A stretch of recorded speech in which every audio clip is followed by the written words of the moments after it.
Hi. Hey. Hello. Hello. I'm Lindsay from Yahoo, and I'm here with Real George and Fake George, or George and George, together at last. Yep. Not fake. You did a really good job, Wiz. I have Yeah, to he did a real good job. say. Yeah. Yeah. So I Hater guess you George. sort of already answered the question, George, but you approve of this portrayal that Wiz had of you? Oh no, he did it good. He did it good. I mean, I felt it. Did you give him any pointers or anything, or did you meet before, or Not at what before, point? but I met afterwards. But you know, my grandkids had me up on him, so I was pretty satisfied that just knowing his frame of mind, watching his other business take, he had some good smoke. In other words, I didn't, I had no doubts that he would be able to pull it off. Once my grandkids said, no, he's that dude. They just confirmed what I already thought about him. And your grandkids and kids, or both are in the movie, right? Aren't they playing Yeah, Parliament in the movie? my daughter, my granddaughters, and grandsons, all are in there. Amazing. So, Wiz, I imagine you're a longtime fan of George Clinton. If only maybe you came to the music through all the fact that he's one of the most sampled artists of all time, and is sampled in a lot of music you grew up in. But like, what studying did you do to prepare for this role? Because like I say, you really got all the mannerisms down, everything. You really transformed into him.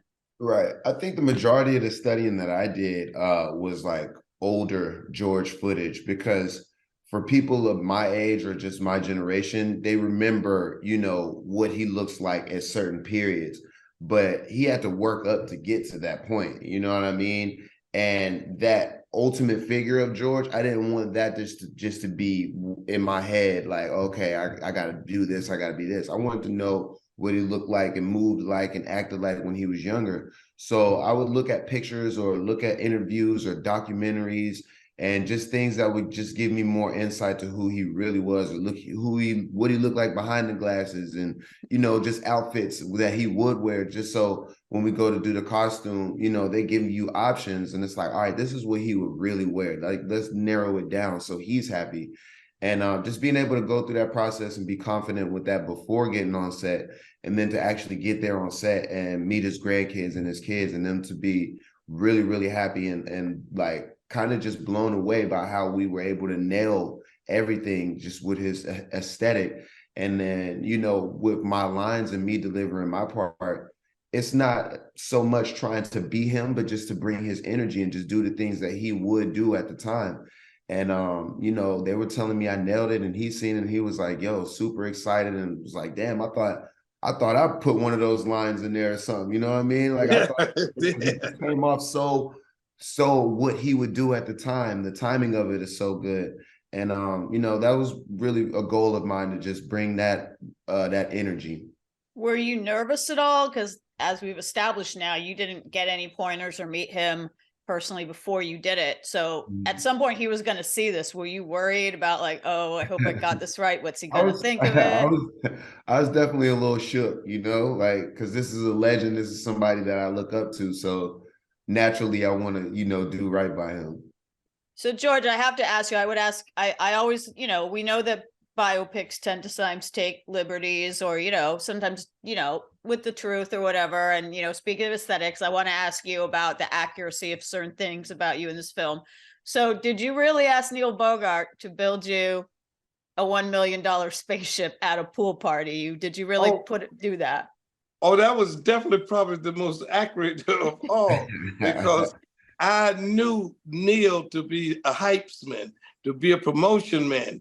I mean, he knew all the getmen, and he had done lots of groups. He had taken them to that place. And so when I said, we had a hit record already, Tear the Roof Off, We Want the Funk, I told him, if you give me a spaceship, I will do what he did every day, him and Cecil Holmes and the promotion people. They did that. They were known for that.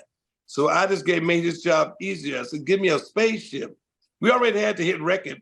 all you had to do is get the money in advance. The record was already selling. And I was bringing home not only this record, but the next 2 or 3 records. He knew, he could hear exactly what I meant when I said that.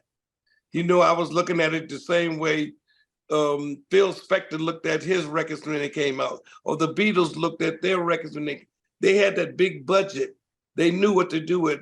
He knew that I knew that we can hike this one all the way to another planet, because we were already doing that without a spaceship as Funkadelic, but we had never had that commercial push like I knew Neil was going to do.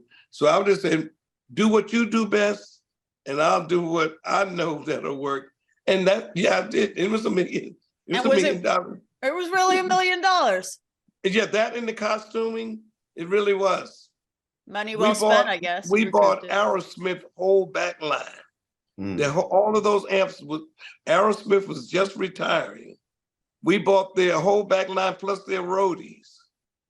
Wow. A lot of people don't realize that, but you check that one out. Did the movie get the spaceship right? In terms of. Oh no, they did that right. Oh no, okay. they got his approach coming out there with the Herman coat on was correct. I mean, if you saw that in '76 in Houston, Texas, you saw that video. Everybody know he got that right. So in the movie, also another thing I want to ask you about, if this was right, was there's a sequence. It kind of implies that you're the one that got Neil Bogart onto drugs. Is that true? That was debatable. I can't remember. If you remember them days, you wasn't there. So I'm not gonna say no, but I don't quite remember which was first. But I know there was a lot of it around the office. I don't remember who. I was an acid man. I'm from the '60s, so but I could have been, because there was a blurred line right through there. That's where the lines get blurred. So to speak, a blurred line. Absolutely. You got it blurred lines. What else in the movie? I mean, what were the days really like? There's a lot of people that are going to watch Spinning Gold and go, God, I was born in the wrong time. This would have been such a fun time to be alive and to be like, were you partying with Kiss and Donna Summer? And there's no Village People in this movie, but you got to give a shout out to the Village People. You know what? Check this out. I was afraid to hang with them when they went to Studio 54. I was so afraid because we were so successful. My theory is when you get that successful, you have to pay. You're gonna pay for it somewhere along the line.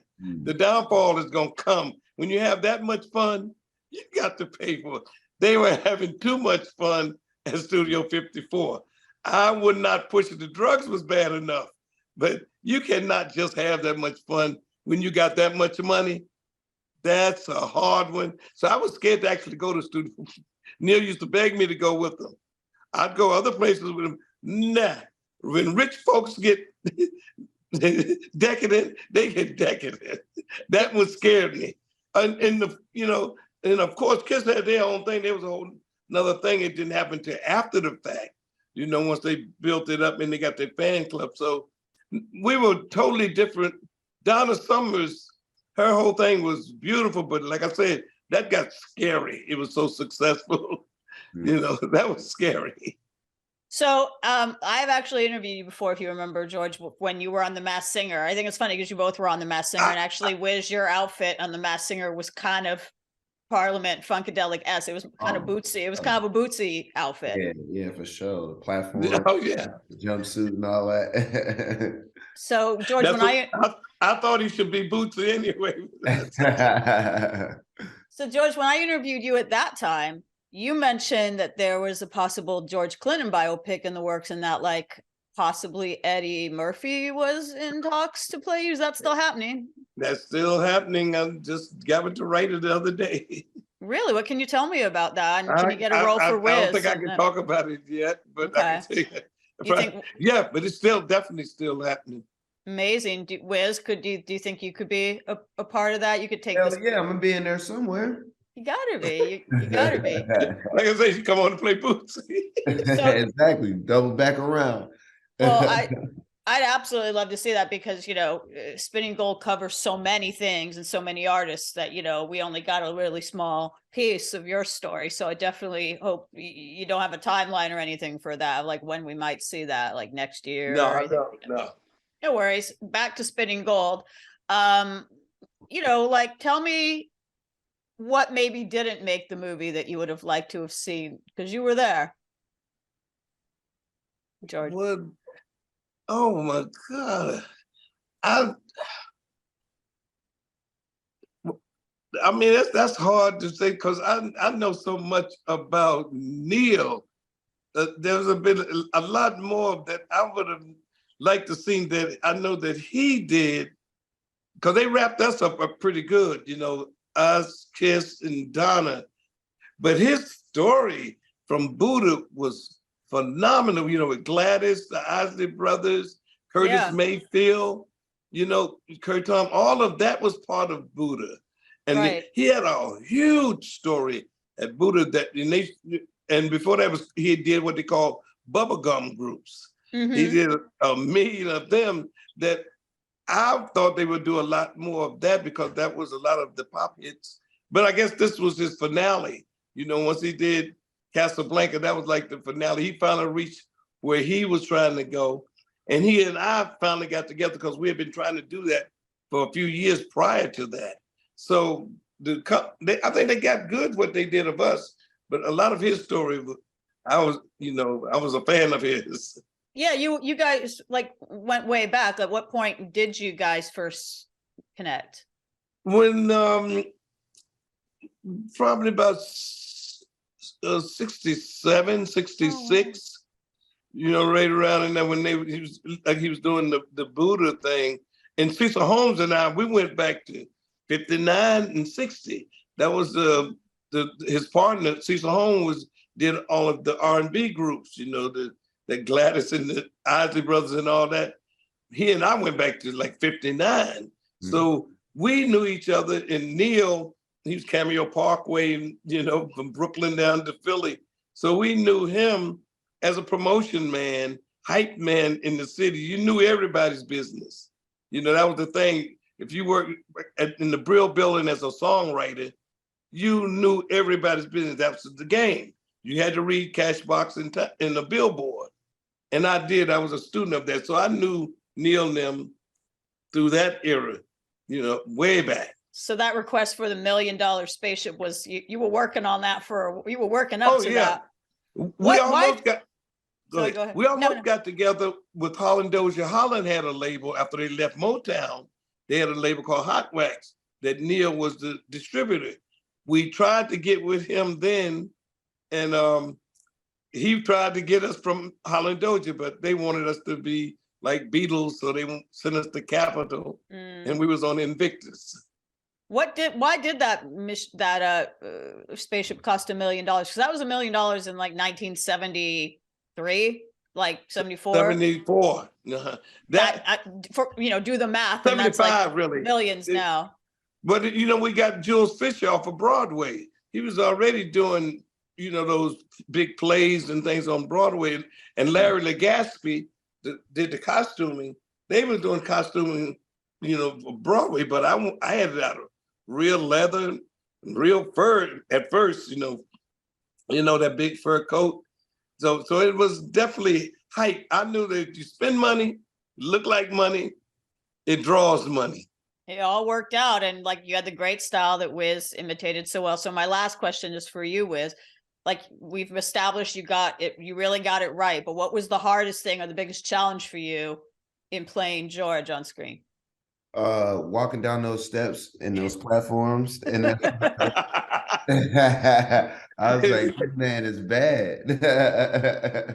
Well, you walked the walk, you talked the talk, and it turned out really great. I'm looking forward to your next movie venture, George. I hope that, like I said, Wiz will get to be in it, and any depiction of you on screen is something I want to watch. But congratulations on this great film. Thank you. Thank you, guys.